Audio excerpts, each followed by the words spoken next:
differences either way because we are really the ones running the country.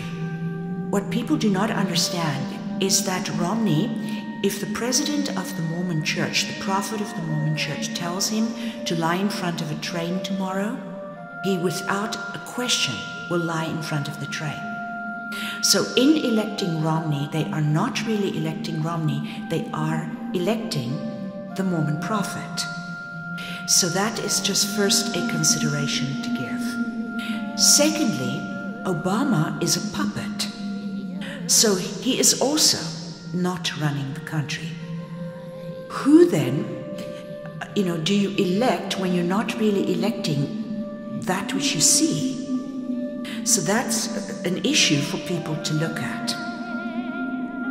The puppeting, if we look in soul, spirit, body, the puppeting that is represented by Obama is the strings of physical body that is being pulled by soul.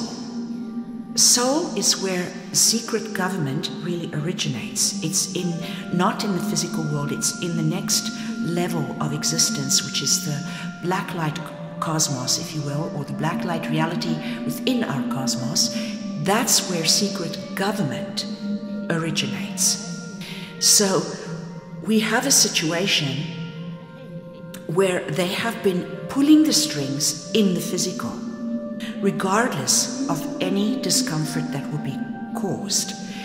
The infiltration of the soul into the body is seen in the fact that we have a dream body that slumbers in our body during the time when we're awake. It does not belong there. We don't actually need a soul in the physical. It is an invasion and an infiltration. The soul, if you're looking at these three separate mirrors of body, soul, and spirit, has its own place. Beyond it is pure existence, where these are inseparably just expressions that need to be expressing. So what can you do? First of all, to prevent yourself from voting for Obama, and I'm going to go through each of the two candidates because, as I say, because they don't really run the country, we do sacred government through self-government. I can say what you can do to prevent the wrong person from getting in, but there is really no wrong person when you're the one running it. So Obama, to prevent that puppeteering from happening, you combine the poetic perspective in your daily life, and you claim sovereignty over your sleep and over your awake time. You also know without a shadow of a doubt that the loss of your soul does not mean that you die physically. That is imperative. Soul doesn't die when body leaves. Body goes there in many ways, and when it leaves, soul doesn't die. They are independent. They don't depend on one another. So now we have a situation where Obama represents those things. If they are fixed within us, we will not have it in government. Let's look at Romney. Romney will not be governing it. It will be governed by the Mormon Church. The Mormon Church is, I'm just hazarding a guess here, but it is far more financially stable right now than the United States government's financial situation. It is fabulously wealthy, and it is not in debt, and its wealth is worldwide. The spiritual churches are like that. There is huge corruption within the Catholic Church's nuns fund and monks fund. Huge embezzlement, the financing of really bad, icky stuff, but they are incredibly wealthy. The Mormon Church does not actually fund anything but its own domain in spreading across the world and the support of its tribe. If there is a big depression, the Mormons will be just fine. The whole church will be completely supported. They have factories and lands producing food supplies that they've been storing and hoarding for just such an eventuality. They have huge used clothing factories. They provide work for unemployed people.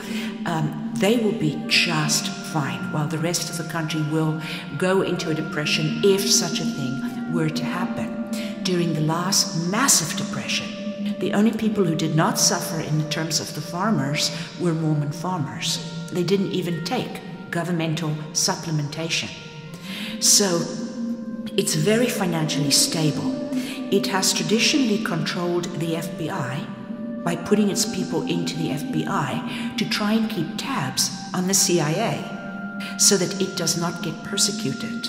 They do indeed represent the government of the spiritual, which is the spirit government. It is in the deep dream states that we encounter this conspiracy of spiritual government.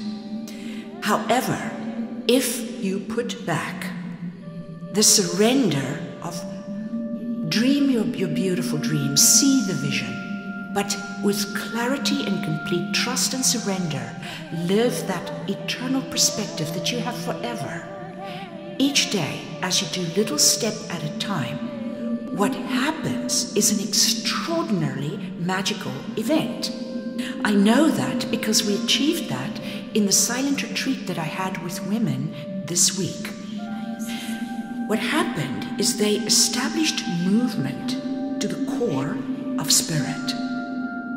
I cannot even begin to tell you the significance of such an event. Spirit has been a pattern. It has tried to enforce its pattern, and suddenly the patterns became fluid form.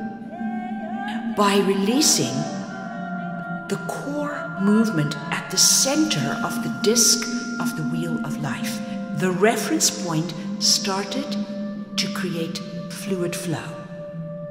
Fluid form, holding the big picture, but day by day adjusting the big picture based on the steps that are taken. If we live a life like that, if Romney does come in as president, all will be just fine.